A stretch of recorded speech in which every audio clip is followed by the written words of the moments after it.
Jésus revient pour me chercher. Oh, reçois-le de tout ton cœur. Oh, reçois-le de tout ton cœur. Oh, reçois-le de tout ton cœur. Oh, reçois-le de tout ton cœur.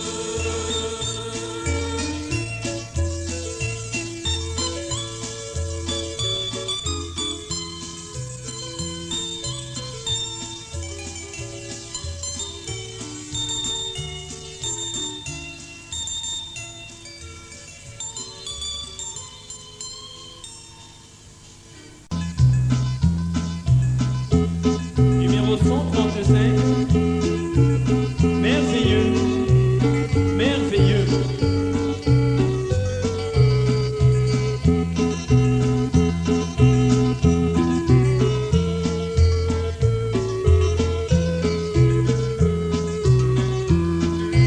Mon cœur chante aujourd'hui de joie, de l'allégresse. Jésus sont satisfaits, bannis ma tristesse. Plus de condamnation, j'ai la paix en moi. Jésus est merveilleux, puissant pour sauver. Merveilleux, merveilleux, Jésus est pour moi. Conseiller, Dieu puissant, maître de la paix. Il me sauve, il me garde du péché honteux. Merveilleux est mon rédempteur, gloire à lui.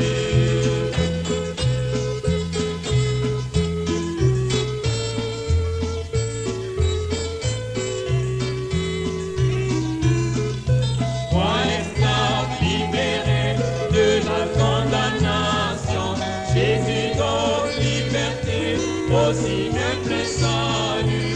Tous les péchés passés me sont pardonnés. Mon nom est écrit dans le livre du ciel. Merveilleux, merveilleux, Jésus est pour moi. Conseiller, Dieu puissant, prince de la paix.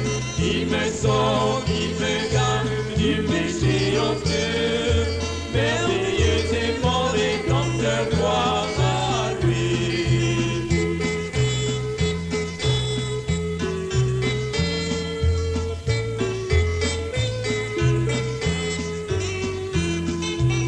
Avec mon Seigneur vivant dans la sainte union, jour après jour je vis dans la douce communion. Oh, sa grâce aggravée, un changement en moi. Comme mon âme récit plein libre salut. Merveilleux, merveilleux, Jésus est pour moi.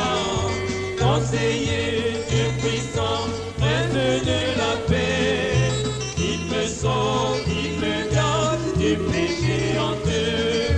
Merveilleux est mon rédempteur, gloire à lui. Merveilleux, merveilleux, Jésus est pour moi. Conseiller, Dieu puissant, prince de la paix. Il me sauve, il me garde du péché honteux. Merveilleux est mon rédempteur, gloire à lui.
Un grand merci, frère.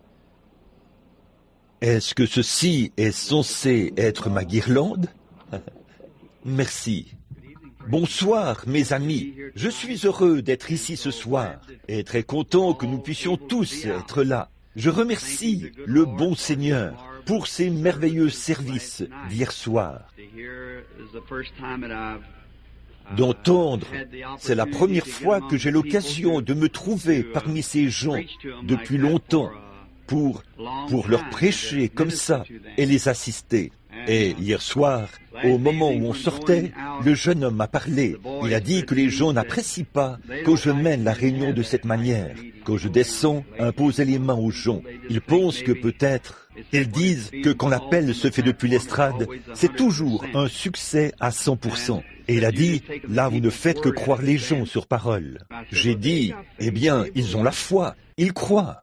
Et quand je marchais parmi les fauteuils roulants, je croyais que c'était Billy qui marchait devant moi. Et je me suis tourné pour regarder, mais ce n'était pas Billy, c'était lui. Et quand je suis revenu sur l'estrade, le Seigneur s'est mis à prophétiser. Et il a dit, parmi ceux qui sont dans les fauteuils roulants, il y en aura qui marcheront dans l'auditoire. Certains en sortiront. Le jeune homme a dit, est-ce que ça va se produire? J'ai dit, observe simplement, et tu verras. Et là, hier soir, c'est vrai, ça fait 5 personnes paralysées qui ont quitté leur fauteuil roulant cette semaine. C'est merveilleux ce que notre Seigneur est en train de faire. Je crois qu'il fera de glorieux davantage ce soir. Ne pensez-vous pas? Nous croyons qu'il le fera. Bon, comme demain soir, c'est la fin de cette série de réunions. Vous avez été si bons vers nous. Vous êtes venus et vous vous êtes assis par temps frais et par temps de pluie. Et vous avez été très, très gentils. Et nous nous souviendrons toujours de vous. Et j'ai eu quelques petites difficultés c'est une bonne chose que vous ayez été gentils. Parce qu'il n'est pas d'usage que je parle aux gens comme ça ou que je prêche et que je fasse ensuite les appels à l'hôtel et tout. Pour une raison ou une autre, frère Moore n'est pas venu et frère Argenbright n'est pas venu. Mais frère Tom de l'Afrique du Sud est venu. Qu'il soit béni. Il était là quelque part. Je l'ai entendu dire Amen il y a quelques instants. Le voilà qui revient. Et c'était, ne serait-ce pas là le petit garçon qui s'appelle William Branham? Oh là là, c'est la première fois que je te vois, fiston. Tu es un brave garçon. Je compte bien te voir chez moi très bientôt. Tu vois? Eh bien, c'est très bien. Je sais que vous appréciez tous quand frère Tom prend la parole. Il sera probablement à une des églises des environs demain. Probablement que frère Biller, qui est assis ici, prêchera aussi quelque part demain matin. Ces autres frères ici, je suppose qu'ils sont attendus dans des églises quelque part. Bon, vous qui êtes ici et qui prenez part au service, les visiteurs, eh bien, trouvez-vous, une bonne église, et allez-y demain matin. Tous ces ministres-ci représentent les églises du plein évangile, de la région d'Atla ou de Mâcon. Et ils seraient heureux de vous accueillir dans leur église. Et en dehors du cher frère Palmer que voici, je n'ai même pas eu l'occasion de rencontrer les frères. J'ai peut-être serré la main de quelques-uns des frères. Mais s'ils sont tous comme frère Palmer, alors ce sont de braves gens, je vous le dis. Ils sont vraiment très bien. Ce sont de très bons frères. Et maintenant, nous espérons que demain, il y aura de bons services partout dans toute la région. Restez à votre poste demain. Donc, allez à l'école du dimanche demain matin. Et voyons voir. Je suppose que demain après-midi, les services seront ici. C'est bien ça? Demain après-midi? Demain soir? Eh bien, ça a été changé pour... Alors, le service, vous l'avez déjà annoncé, je suppose. Très bien. Les services auront lieu ici demain soir. Très bien. Maintenant, que le Seigneur soit béni. Voilà notre prière sincère. Maintenant, comme sujet, juste pour méditer pendant un petit moment. Et nous voulons dire, une fois encore, que nous remercions infiniment notre cher Seigneur pour tout ce qu'il a fait. Bon, Je crois que dans une série de réunions tenues pendant ce même nombre de jours, ici en Amérique, de voir 5 personnes paralysées être guéries en une seule réunion. Je crois que c'est ce que le Seigneur a fait de plus glorieux pour nous au cours de toute cette année. Bon, en Afrique ou dans certains autres pays, en Inde ou quelque chose comme ça, c'est différent. Mais ici, en Amérique, parce qu'on tient beaucoup de réunions, et autre chose, c'est que nous ne restons jamais 10 soirs d'habitude. Nous sommes là de 3 à 5 soirs, puis nous repartons. Alors, je le dis simplement pour que vous puissiez voir et savoir que je crois que vous avez une grande foi, et j'en suis si heureux. On a dit que beaucoup de gens ont rendu des témoignages. Frère Wood et les autres me parlaient aujourd'hui de gens qui ont rendu témoignage, d'avoir été guéris de toutes sortes de maladies et tout. Et il y en avait plusieurs qui étaient sur des lits de camp. Je crois que nous n'avons qu'un seul lit de camp ici ce soir. Dieu a pris soin de tous ceux qui étaient sur les lits de camp et tout. N'est-ce pas merveilleux? Dites, en passant, hier soir, au moment de venir sur l'estrade, l'un des premiers cas qui se sont présentés là était un cas qui faisait pitié à voir. Depuis quelques soirs, j'avais remarqué une dame qui était assise là avec un petit bébé hydrocéphale. Et il n'y a rien que l'on puisse faire à ce sujet en termes de recherche médicale ou de recherche scientifique pour aider ces tout-petits. Ils sont vraiment totalement impuissants. Et la pauvre petite maman était si préoccupée. Elle emmenait ce petit enfant soir après soir. Et il pleurait. Je regardais continuellement le petit enfant. Et je pouvais voir quel était le problème. Et bien des fois, les visions parlent. Mais moi, je n'en parle pas du tout. Un homme m'a appelé au téléphone il y a quelques instants. Je l'avais rencontré dans un restaurant l'autre soir. Et là, le Seigneur m'a dit ce qui n'allait pas chez lui. Il m'a appelé et m'a dit, « Vous savez, depuis que je vous ai rencontré, m'a-t-il dit, je vais beaucoup mieux. » Je lui ai dit ce qui n'allait pas chez lui. Il a failli s'évanouir. Vous savez. Et alors, c'est ça. Tout ce que vous avez à faire, c'est simplement d'observer. Vous voyez, ça s'accomplira de toute façon. Donc, ce n'est pas tant s'ils en savent quoi que ce soit. Tant que vous savez, que Dieu a dit que tout ira bien. Donc, ça règle la question, voyez-vous. L'idée, ce n'est pas que nous voulons que les gens sachent. Tant que c'est Dieu qui l'a dit, eh bien, amen.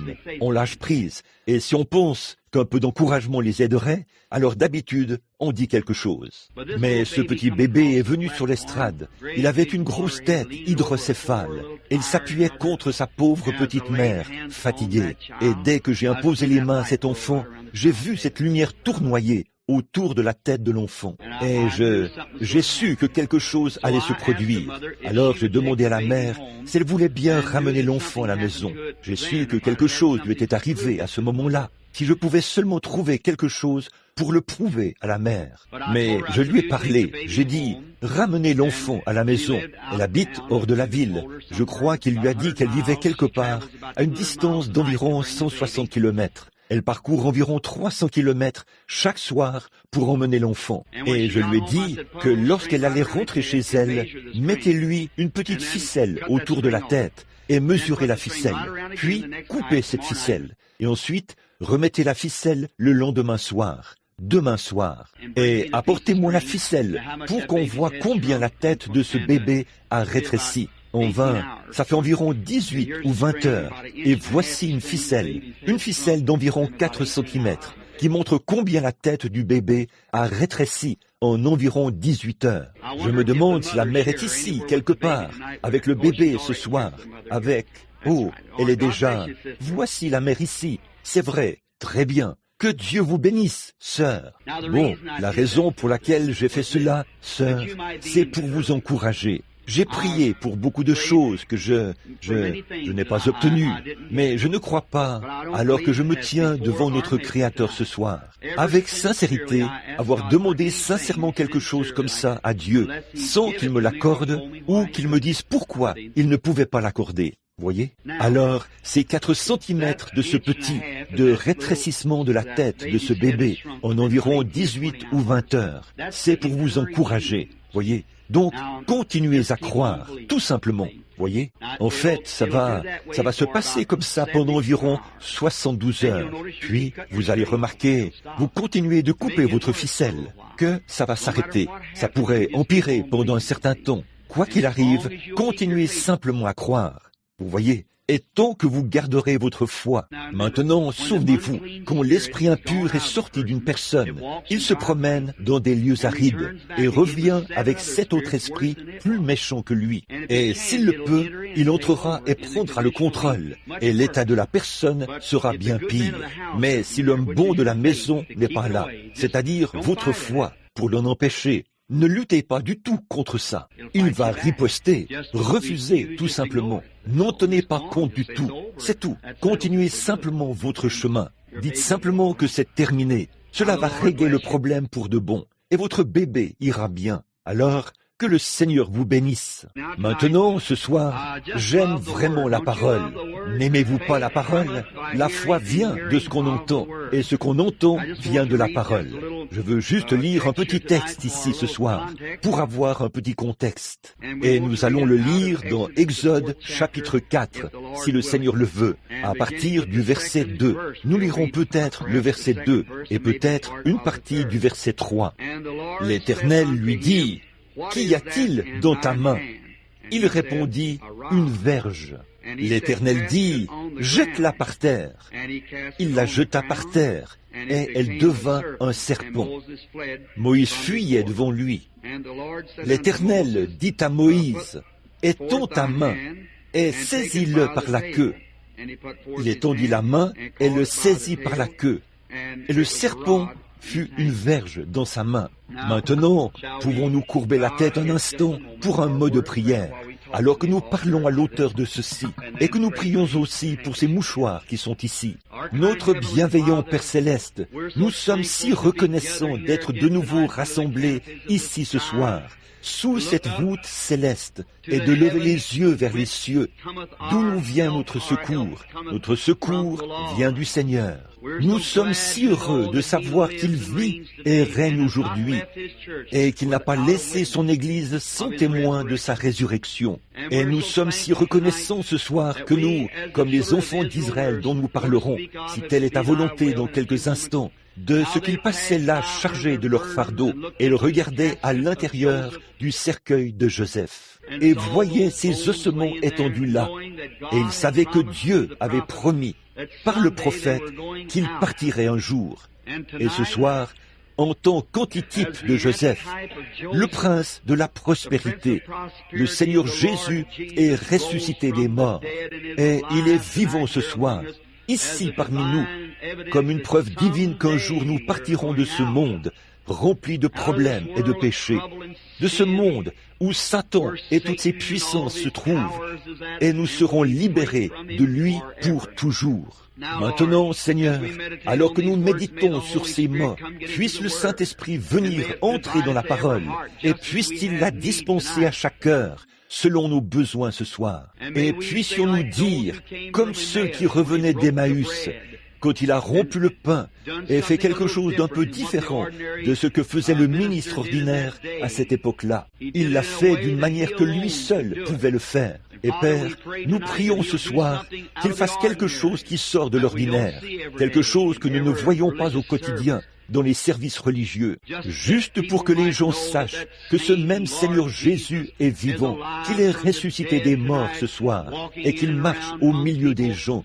faisant les mêmes choses qu'il a faites à cette époque-là. Accorde-le, Père. Ces mouchoirs qui sont posés ici représentent de pauvres petits-enfants malades, des pères, des mères, beaucoup de gens qui sont étendus là et qui souffrent à cause des maladies et de l'oppression du diable. Et Père, alors que j'ai les mains posées sur eux et que je prie de tout mon cœur, je te prie de m'exaucer, Seigneur, toi qui connais l'intégrité de mon cœur. Alors que nous réprimons tout esprit impur, toute puissance démoniaque qui lie les gens sur lesquels ces mouchoirs seront posés. Et lorsque ces mouchoirs seront posés sur eux, puissent-ils être libérés, Seigneur, et poursuivre leur chemin avec allégresse. Et que Satan soit lié et jeté dans les ténèbres du dehors. Accorde-le, Père, Aide-nous maintenant dans la suite de ce service, car nous le demandons au nom de Jésus. Amen. Maintenant, alors que nous méditons la parole du Seigneur ici, pendant quelques instants, j'espère que tout le monde va simplement... Je vais essayer de me dépêcher, comme je sais que le vent qui souffle est un peu frais, et il souffle sur les malades. Je vais essayer de me dépêcher, et peut-être que demain soir, il fera un peu plus chaud, et nous resterons un peu plus longtemps. L'autre jour, M. Wood et moi sommes sortis, et je promenais le regard, alors que nous roulions sur la route, et j'ai vu ces pauvres fermiers, dont les plants de maïs s'enroulaient. J'ai aussi fait un peu d'agriculture dans le passé, les pastèques et tout, et le coton qui séchait.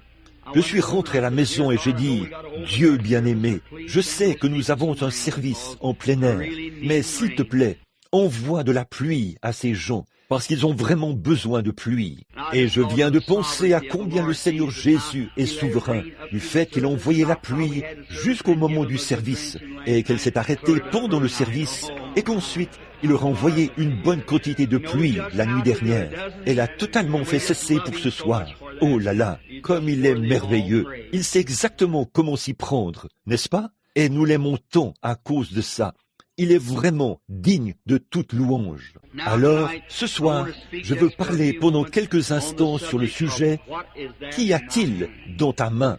Maintenant, notre contexte ce soir porte sur Moïse, un homme qui avait été utilisé par Dieu à l'époque pour délivrer les enfants d'Israël de la servitude de l'Égypte. Et ce soir, beaucoup d'enfants de Dieu sont dans la servitude.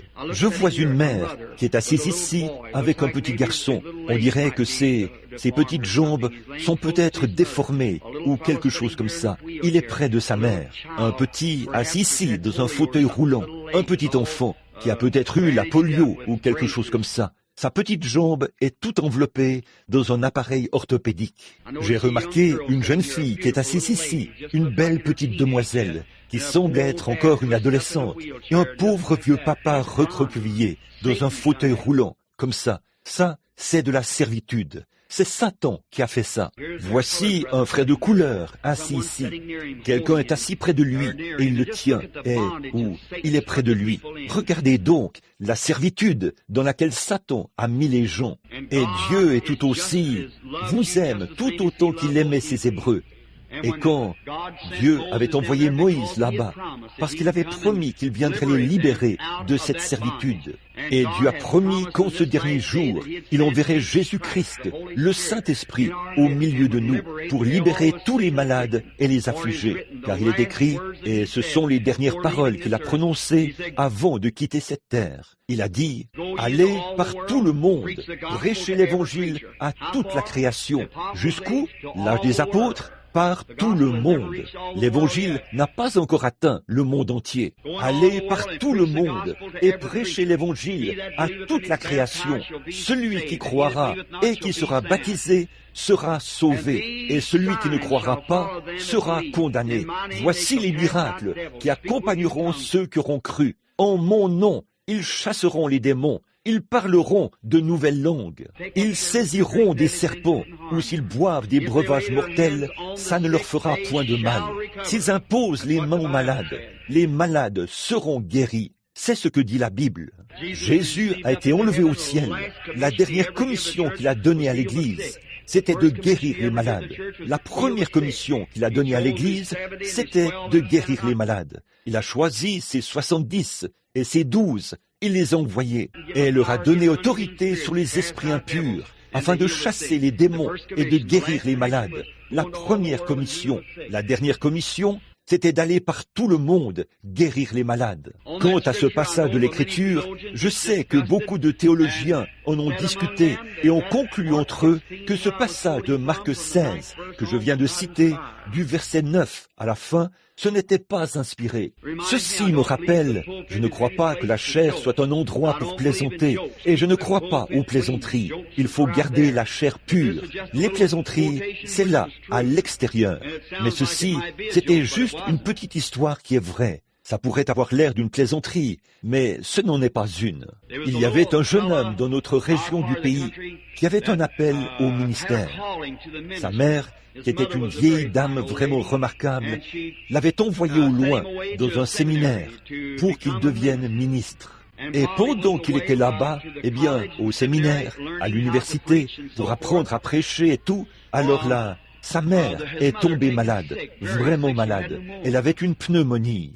On avait fait venir le médecin et bien entendu, il lui avait administré tout ce qu'il pouvait lui administrer. Et elle ne pouvait pas prendre de pénicilline puisqu'elle était allergique à cela. Il lui administrait donc des sulfamides et d'autres choses. Mais ça ne fonctionnait pas du tout. Les poumons de cette femme avaient fini par être complètement congestionnés et elle était très mal en point. Aussi avait envoyé un télégramme à son fils pour lui dire de se tenir prêt, car il pensait que sa mère allait mourir d'un moment à l'autre. Il fallait on voulait qu'il revienne à la maison. Il était très loin.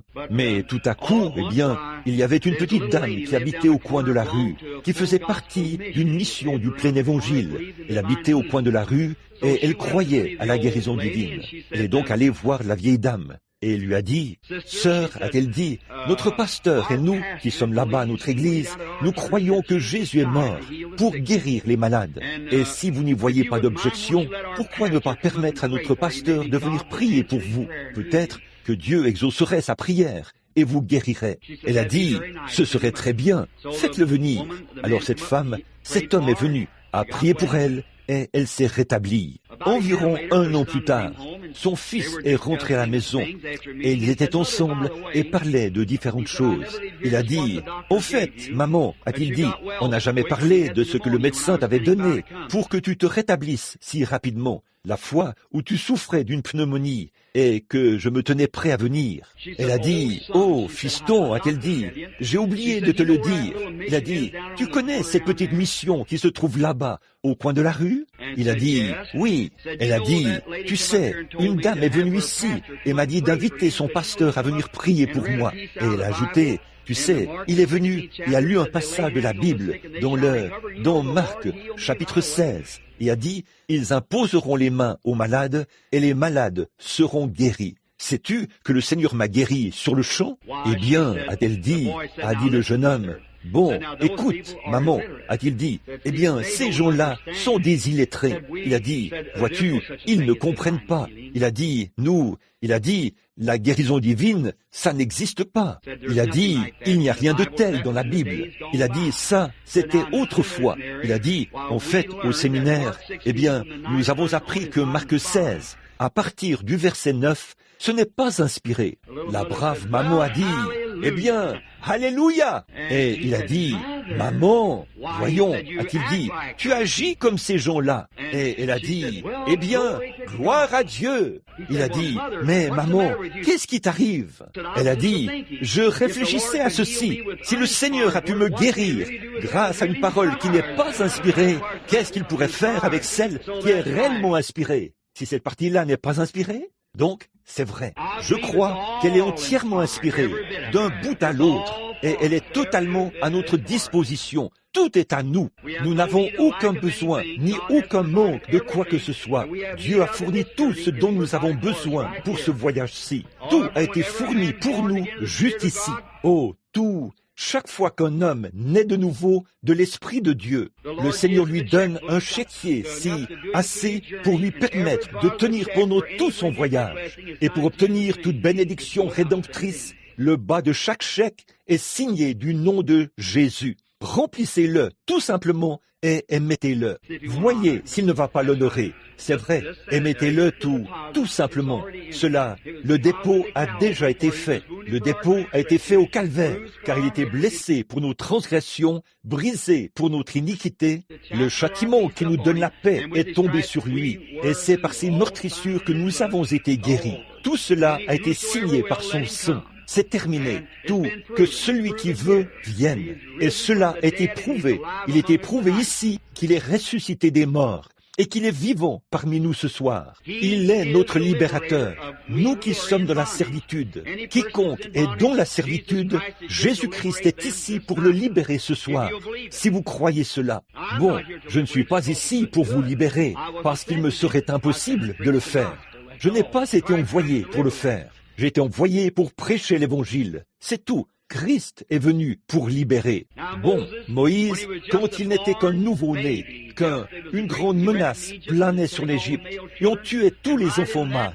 Et c'est juste à cette période-là que Moïse est né. Et quand sa mère a vu qu'il était un bel enfant, elle n'a pas craint la menace de Pharaon et ce qu'il faisait de tous les enfants. Alors, si vous regardez, mes amis, pour commencer, je veux que vous saisissiez bien ceci. Pour commencer, c'est que les dons et les appels sont sans repentir. C'est cela qui cause les ennuis. Voyez?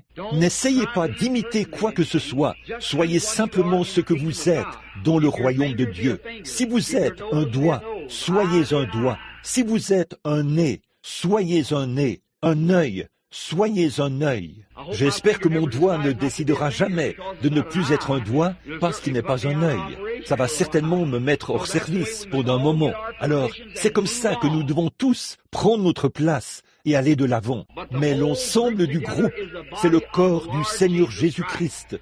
Peu importe ce que c'est. Donc, cela montre que les dons et les appels sont sans repentir. Regardez Jésus. Il était la postérité de la femme depuis le jardin d'Éden. Il est né fils de Dieu. Moïse, c'était un bel enfant à sa naissance. Il était né pour être un libérateur. Il ne pouvait pas s'empêcher d'être prophète. C'est ce que Dieu avait fait de lui à sa naissance. Regardez Jean-Baptiste, 712 ans avant sa naissance, il était la voix de celui qui crie dans le désert. Regardez Jérémie, dans Jérémie 1,4, je crois. Dieu s'adressant à Jérémie a dit, « Je te connaissais et je t'avais consacré et je t'avais établi prophète des nations, avant même que tu sois conçu dans le sein de ta mère. » Là, on est obligé de croire à la prédestination et à la prédétermination. Absolument, c'est là. Les dons et les appels sont sans repentir. C'est ce que Dieu a établi dans l'Église. Je ne suis pas tout à fait d'accord avec mes frères de la dernière pluie là-dessus, sur le fait d'imposer les mains pour transmettre des dons spirituels. Je crois que vous avez mal compris cela. Voyez, ce n'est pas grave. Nous n'avons pas à nous disputer à ce sujet, mais je crois que vous avez tort sur ce point. Voyez, Paul, dans Timothée, ils ont reconnu que Timothée était un ministre et un homme qui avait un don. On fait la même chose dans l'église baptiste et dans toutes les autres églises. Quand on voit un homme comme lui, on lui impose les mains. Non pas pour lui donner un don spirituel, mais pour lui donner la main d'association et notre bénédiction, afin qu'il exerce son ministère avec le don que Dieu lui a donné. C'est ça qui fait la différence, voyez-vous.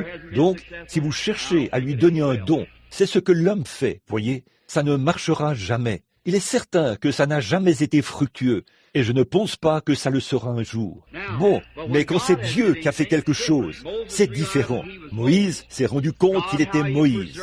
Dieu, ô combien il l'a préservé et a pris soin de lui. Et puis, lorsqu'il a atteint la majorité, il s'est dit que les gens allaient certainement comprendre, qu'il serait axé sur les choses spirituelles et qu'il comprendrait. Maintenant, voici un point sur lequel j'aurais souhaité que nous ayons le temps de nous attarder pendant quelques instants s'il ne faisait pas si frais. Le peuple n'a pas compris, vraiment pas. Et lorsqu'il a tué l'Égyptien, il se disait que les gens, les siens, allaient comprendre qu'il avait été envoyé pour les libérer.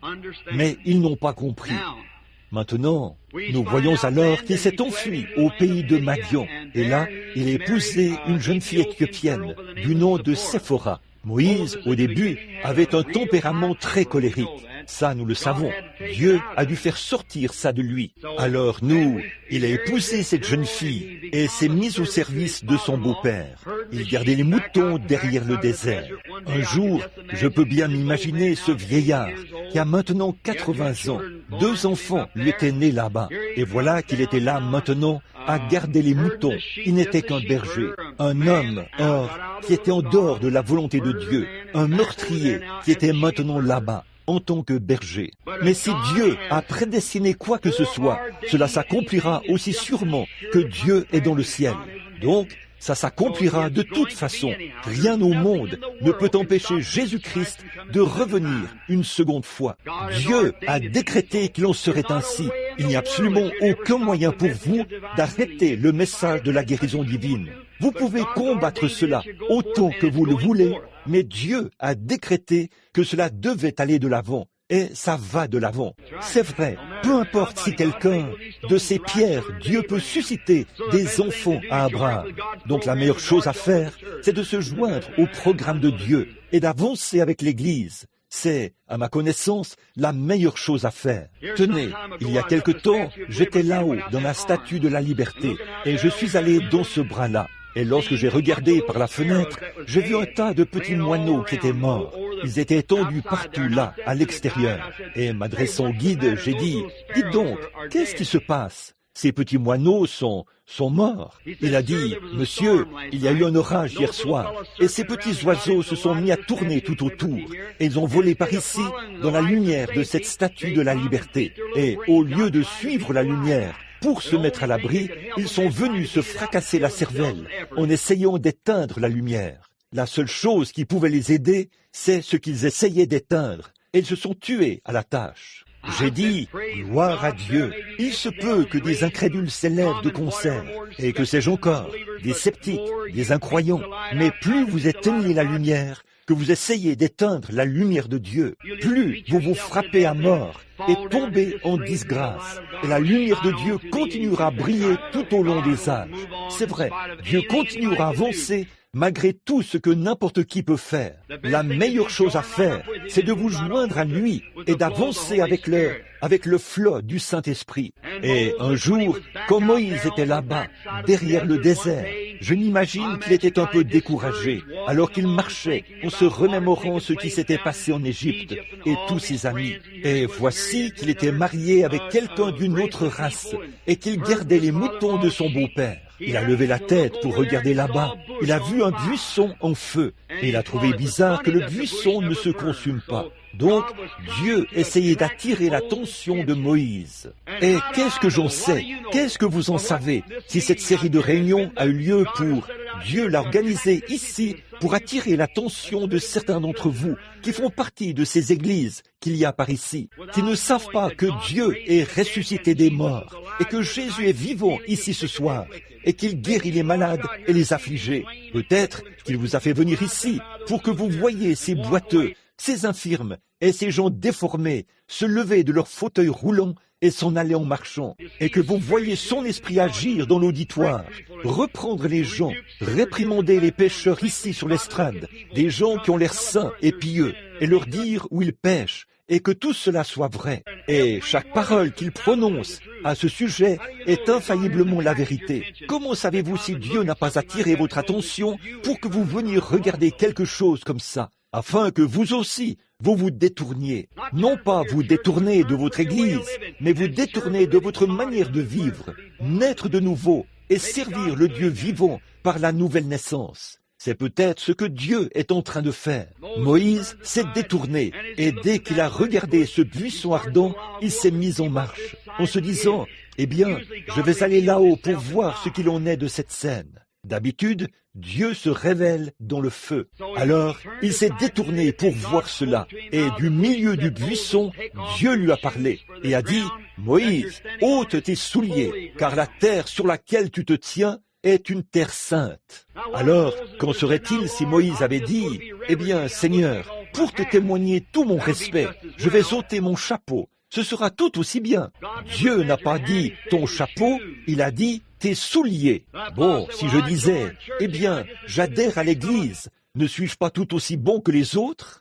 Dieu n'a jamais dit « si un homme n'adhère pas à l'Église », il a dit « il faut que l'homme naisse de nouveau ». S'il ne le fait pas, vous dites « eh bien, je vais à une bonne église ». C'est très bien, mais ce n'est pas la condition requise. Si un homme ne naît d'eau et d'esprit, il ne pourra point entrer dans le royaume. Dieu a un programme bien établi.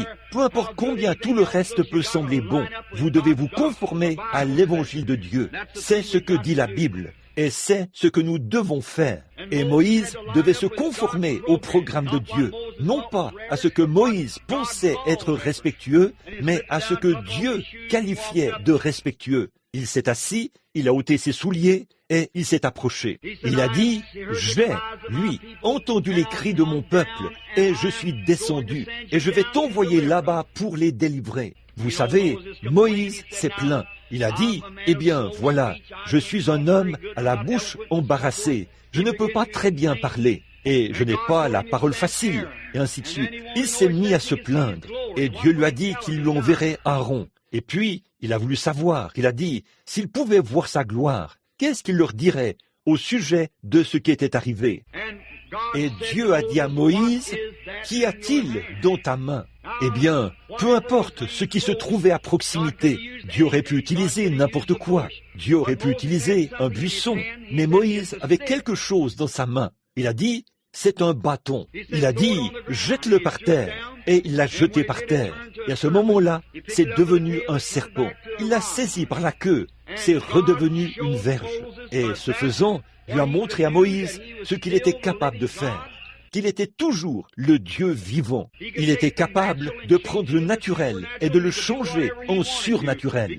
Il pouvait faire tout ce qu'il voulait parce qu'il était Dieu. Moïse a pris ce bâton dans sa main, s'est empressé d'aller chercher Séphora, sa femme, l'a fait monter sur un mulet et a fait asseoir un enfant sur chacune de ses hanches. Et le bâton à la main, il a tenu un vieil âne par la bride. Et le voilà qui descend en Égypte pour libérer 2 millions de personnes. Pouvez-vous imaginer ça? Quelle image bizarre ce serait! Ce vieil homme de 80 ans, la barbe blanche et les cheveux qui flottent au vent, comme ça, tout heureux, poussant des cris, criant très fort, « Gloire à Dieu !» Sa femme, assise à califourchon sur ce mulet, avec un enfant sur chaque hanche, et il s'en va là-bas pour prendre le contrôle. Pouvez-vous imaginer ça? Que pensez-vous qu'auraient dit les soldats de cette grande armée ce jour-là? Eh bien, ce pauvre vieux a perdu la raison. C'est toujours ce que pense le monde.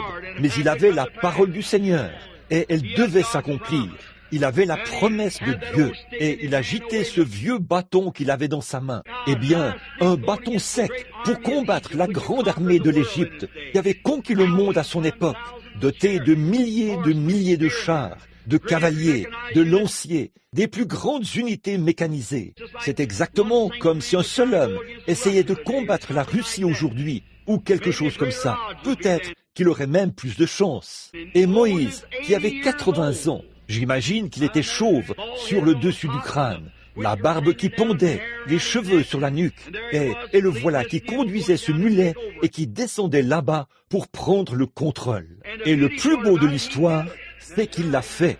C'est vrai, parce que Dieu avait fait la promesse. Quand Dieu promet quoi que ce soit, Dieu est dans l'obligation de se charger de sa promesse. Dieu la confirmera toujours. Peu m'importe ce que qui que ce soit en dit. Quand Dieu dit que c'est ainsi, alors c'est ainsi. Faites-y reposer votre âme, votre corps et votre force, parce que Dieu est tenu d'exécuter sa parole. Amen. Je suis si reconnaissant pour ce petit cantique que nous chantons. Chaque promesse du livre m'appartient. Chaque chapitre, chaque verset, chaque ligne. Je me confie en son amour divin. Chaque promesse du livre m'appartient. C'est pour quiconque veut venir boire à la source des eaux du Seigneur. Gratuitement, sans argent, sans rien payer. C'est déjà payé. N'importe qui peut venir boire. Moïse, qui descend pour prendre le contrôle. Quel spectacle! Et quand il est arrivé là-bas, il a pris ce vieux bâton, la seule chose qu'il avait dans sa main. Il a vaincu l'Égypte et a conduit les enfants d'Israël. Il a nourri par le même bâton jusqu'à ce qu'ils arrivent au pays promis. Amen. Un vieux bâton sec. Vous n'avez peut-être pas grand-chose dans votre main. Il se peut que vous ne soyez même pas capable de siffler. Mais quoi que vous ayez dans votre main, laissez Dieu s'en emparer et il le bénira. Amen. Si vous ne pouvez pas faire plus que de témoigner à votre prochain, si vous ne pouvez pas faire plus que de lever la main et dire « Oh Dieu, j'accepte chaque parole de cela », prenez ce que vous avez dans la main et faites ce que vous pouvez pour la gloire de Dieu. Une fois, un petit garçon est allé voir Jésus. Il avait avec lui 4 ou 5 petits pains et du poisson. Bon, dans la main du petit garçon, ce n'était pas grand-chose. Mais une fois dans les mains du Seigneur Jésus-Christ, il a béni cela et a nourri 5000 personnes. La petite chose que vous avez, c'est peut-être une petite étincelle de foi qui est là en vous, du fait que vous croyez qu'il est ressuscité des morts. Pour vous, ce n'est pas grand-chose, mais relâchez cela une fois, dans un témoignage. Ça pourrait amener des centaines de personnes à venir au Seigneur Jésus-Christ. Si vous êtes assis là, malade ou infirme, et que vous avez une toute petite parcelle de foi, relâchez cela ce soir et dites, Seigneur Jésus, voici tout ce que j'ai pour faire confiance à ta parole. Et me voici, c'est à toi de faire le reste. Dieu vous dira aussi le reste. Tout ce que vous avez à faire, c'est de relâcher cela et de le laisser s'en occuper. Quel genre d'atome Jésus a-t-il relâché à ce moment-là? Il a pris ses poissons, il les a nourris, non pas de poissons crus ou de poissons vivants, mais il les a nourris de poissons cuits et de pain cuit. Amen. Je ne sais pas où il les a pris. Quoi qu'il en soit, il les a nourris et ils en ont mangé. Comme l'a dit cet homme, il n'y a pas longtemps, il a dit, vous croyez cette histoire à propos d'Élie et des corbeaux lorsqu'ils s'étaient installés là-haut? J'ai dit, oui monsieur, j'en crois chaque mot. C'est vrai, les gens pensaient qu'Élie était fou, installé là-haut, sur la montagne. Et là, il buvait de l'eau chaque fois qu'il en avait besoin, tandis qu'en bas, les bourgeois et ceux de la haute société mouraient de faim. Et eux, ils le traitaient de fou. Il était dans une meilleure situation que beaucoup de gens. Il avait des serviteurs de couleur qui lui portaient à manger chaque fois qu'il avait faim. Ça, c'est mieux que beaucoup de gens qui sont assis ici ce soir. C'est vrai, chaque fois qu'il avait faim, voici un corbeau qui arrivait avec un sandwich. Il le lui donnait, puis repartait en volant. Il s'agenouillait là et buvait de l'eau quand il en avait besoin. Il était dans la volonté de Dieu. Il avait pris Dieu au mot. Amen. C'est tout ce que vous avez à faire. C'est d'accepter sa parole. Quelqu'un a dit, voyons, frère Branham, voulez-vous vraiment dire que des corbeaux lui apportaient un sandwich? J'ai dit, oui monsieur. Il a dit, eh bien, où ces corbeaux les trouvaient-ils? J'ai dit, je ne sais pas. Les corbeaux allaient les chercher et les apportaient à Élie, et il les mangeait. J'ai dit, c'est pareil pour le Saint-Esprit. Vous vous moquiez de moi parce que je poussais des cris. J'ai dit, je ne peux pas vous dire d'où ça vient. C'est le Saint-Esprit qui me l'apporte. Je le mange, tout simplement, et j'aime cela, et je vis par cela. Je ne sais pas d'où ça vient, mais je reçois cela. C'est tout ce que je sais. Tant qu'il me l'apportera, je serai prêt à l'accepter. Amen. Vous dites, comment cet homme va-t-il marcher s'il ne va pas chez le médecin? Je n'y peux rien. Quand Dieu le dit, il marchera de toute manière. Attendez, vous verrez. C'est à Dieu de prendre soin de sa parole. Il veille à ce qu'elle s'accomplisse et il est tenu de l'accomplir. Et il le fera dans tous les cas. Amen. Pour tout homme ou toute femme qui osera le prendre au mot. Oh là là, c'est la vérité. Oui, monsieur. Moïse est allé là-bas et il a fait exactement ce que le Seigneur lui avait dit de faire, pourvu que vous preniez simplement ce que vous avez dans la main et que vous le remettiez à Dieu. Eh bien, quelque temps après, il y avait un jeune homme, une fois, du nom de David, un jeune berger qui vivait sur le flanc de la colline et qui faisait paître les brebis de son père. Mais il savait que la bénédiction du Seigneur reposait sur lui. Donc, il savait que Dieu était avec lui.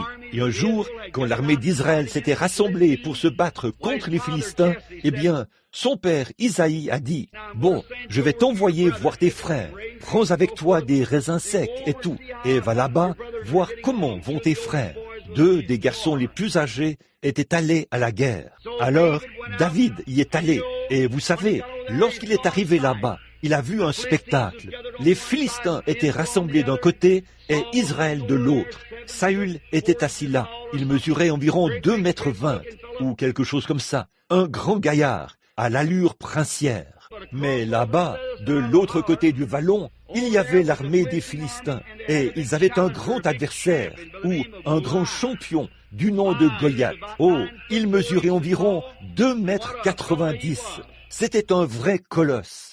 Et quand le diable sait qu'il a le dessus sur vous, il ne se prive certainement pas de vous en mettre plein la vue, s'il le peut. Alors, il s'est placé là-bas, sur le flanc de la colline, et a dit, « Je vous propose un marché, à vous tous. Ne provoquons pas d'effusion de sang. » Voyez, il était grand de taille, et il avait un avantage sur chacun d'eux. Alors il a dit, « Envoyez, choisissez un homme là-bas, au sein de l'armée d'Israël, et qu'il vienne ici se battre contre moi. Si je le tue, alors vous nous servirez tous. S'il me tue, alors nous vous servirons. Certainement, c'est comme ça que le diable fera les choses. Eh bien, prenez par exemple ce gars-ci. Si je pouvais voir ceci, ou cela, Voyez, chaque fois que les gens ont ce genre d'idée. Mais un jour, il s'est vanté devant la mauvaise personne. Il y avait là un petit gars tout maigre, qui pesait probablement environ 50 kilos, aux épaules un peu voûtées et enveloppé d'un petit manteau de berger. Et ce matin-là, alors que les armées marchaient de long en large et poussaient des cris en direction de l'un l'autre et cherchaient à se lancer dans la bataille, eh bien, ce grand adversaire s'est présenté là et a dit, « Eh bien, je défie l'armée d'Israël. » Mais là, c'est tombé dans l'oreille de la mauvaise personne. Oui, monsieur, il y avait là un petit garçon qui savait de quoi il parlait. Il a dit, « C'est quoi ça? Vous voulez me dire que vous allez rester là et laisser ce Philistin incirconcis insulter l'armée du Dieu vivant? » Amen. Il savait de quoi il parlait. Oh là là! Goliath, là tu as eu tort de te vanter. Et quand David a entendu ça, alors son frère a dit, « Bon, écoute, je connais la malice de ton cœur, là. Alors, arrête de parler ainsi. » Certains disaient, « Eh bien, il pourra épouser la fille du roi, et le roi le comblera de richesses, et la maison de son père sera affranchie en Israël, et ainsi de suite. » Il a dit, « De quoi parlez-vous, là? Oh là là, un petit bonhomme de rien du tout. » C'est comme ça qu'il... Eh bien, vous ne pouvez pas juger sur les apparences. C'est vrai, ne jugez pas sur les apparences. On juge sur ce qu'il y a dans le cœur. C'est vrai, si on juge sur les apparences, eh bien, Israël aurait eu beaucoup de fil à retordre à l'idée qu'ils obtiendraient de l'eau d'un rocher. C'était la chose la plus sèche du pays. Mais Dieu avait dit, parle au rocher, c'est lui qui a l'eau. Et aujourd'hui, ils disent, si la guérison divine existe, on la retrouverait dans certaines de ces grandes églises classiques. C'est juste ce que vous pensez à ce sujet. Vous voyez, c'est vrai, c'est peut-être la chose la plus sèche que vous ayez jamais vue. Mais il y a de l'eau là, et il vous suffit de parler au rocher. Amen. Maintenant, je veux que vous remarquiez. Alors, quand David, je peux le voir s'avancer là et dire, on l'a conduit devant le roi. Il a dit, bon, un instant là, a-t-il dit, amenez ce garçon ici. Il s'est avancé vers lui. Le jour, Saül l'a traité de gringalet. Il devait être vraiment un petit gars, tout maigre, vous savez, aux petites épaules arquées, qui marchait d'une certaine manière et qui le regardait avec des petits yeux innocents. Il lui a dit, eh bien, écoute, tu ne peux pas mener cette bataille. Il a dit que personne ne se décourage en son cœur à cause de ce géant. Il a dit, ton serviteur ira le combattre. Oh là là, j'aime ce courage. Pas vous? Pourquoi? Nous verrons dans un instant pourquoi il avait ce courage, ce qui faisait la différence. Oui, monsieur, il a dit, j'irai là-bas combattre ce géant. Et là, Saül, ce gros bébé, qui était assis là, presque aussi grand qu'un géant, et qui était censé être un roi en Israël, et tout ça, voilà qu'il restait assis là, effrayé à l'idée d'aller se battre contre lui. Ça me fait penser à beaucoup de ces gens aujourd'hui qui ne croient pas à la guérison divine. Ils prétendent croire la Bible, puis ils laissent le diable leur marcher dessus et faire n'importe quoi. Je crois à une expérience du Saint-Esprit à l'ancienne mode, au fait d'être né de nouveau, enraciné, 2 fois mort.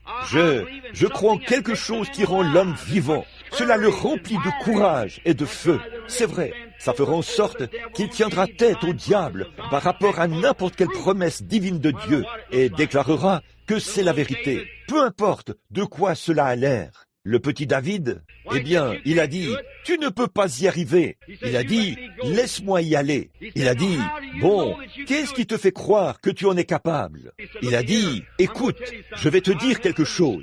J'ai eu des expériences. C'est ce qu'il faut aujourd'hui. Quelqu'un qui a eu une expérience. David a dit, j'ai eu une expérience. Il a dit, quand je faisais paître les brebis de mon père là-bas, et qu'un lion est venu, un ours est venu, attraper un chevreau ou un petit agneau, et il s'est enfui avec lui, a-t-il dit. J'ai couru après lui, et je l'ai frappé à la tête avec cette fronde. Et quand j'étais en train d'arracher l'agneau de sa gueule, il s'est levé, et je l'ai tué. Il a dit, le Dieu qui a livré le lion entre mes mains, et l'ours entre mes mains, a-t-il dit, à combien plus forte raison me livrera-t-il ce Philistin incirconcis? C'est vrai. Alors, Saül a dit, dans ce cas, viens ici, je vais alors faire de toi un vrai prédicateur ecclésiastique. Donc, il l'a fait venir là, et il l'a revêtu d'une grosse armure, de son casque et tout. Il l'a fait descendre jusque sur ses petites oreilles, et je l'imagine qui regarde de côté, affublé de cette grande armure, et il n'arrivait pas à bouger. Il n'arrivait tout simplement pas à avancer. Voilà ce qui ne va pas chez les gens aujourd'hui. Quand un homme reçoit un petit appel dans son cœur pour aller prêcher l'évangile, il vous faut l'emmener dans l'un de ces grands séminaires ou quelque chose là-bas et ôter tout ce qu'il y a de prédicateur en lui et lui faire avaler toute cette théologie mondaine comme ça et faire sortir de lui tout ce qu'il y a de prédicateur et ensuite lui dire d'aller de l'avant.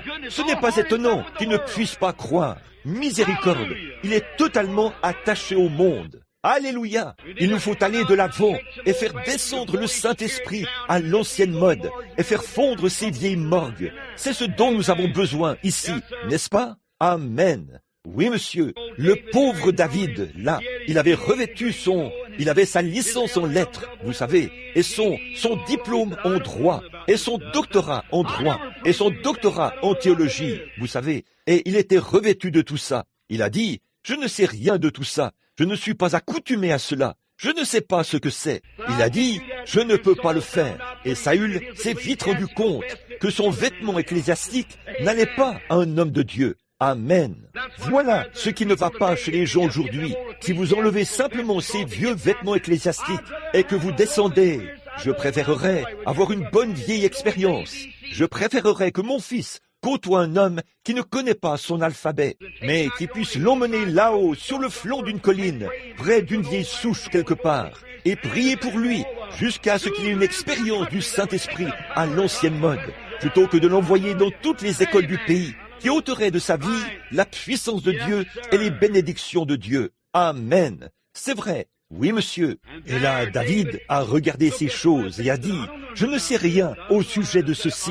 Je ne sais pas comment dire Amen et toutes les doxologies et toutes ces choses-là. Je ne sais pas comment vous faites ces choses. Il a dit, laisse-moi y aller avec ce que je suis accoutumé et que je sais être juste. Alléluia! C'est ce que je dis. Je me souviens que quand j'étais allé voir mon surveillant général et que je lui avais dit que l'ange du Seigneur m'avait rencontré, il a dit, Billy, rentre chez toi. Tu as fait un cauchemar.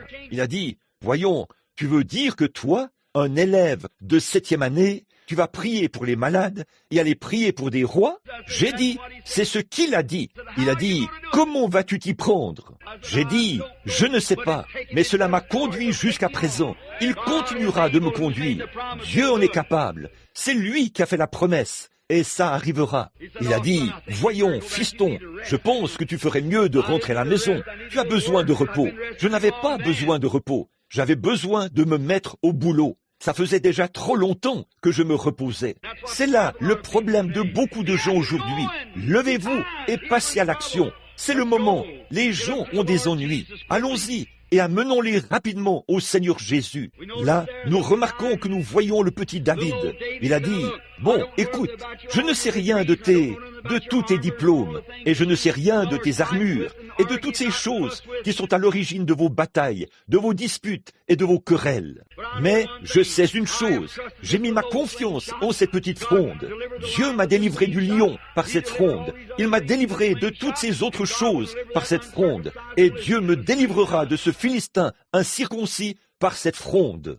Je sais que quand j'étais un pécheur, perdu et dans le monde, qui se mourait sans Christ, le Saint-Esprit m'a sauvé. Je sais que quand je suis là, le Saint-Esprit me rend heureux. Je sais que quand j'ai besoin de nourriture, le Saint-Esprit me nourrit. À combien plus forte raison le Saint-Esprit me guérira-t-il si je suis malade, puisque Dieu l'a promis.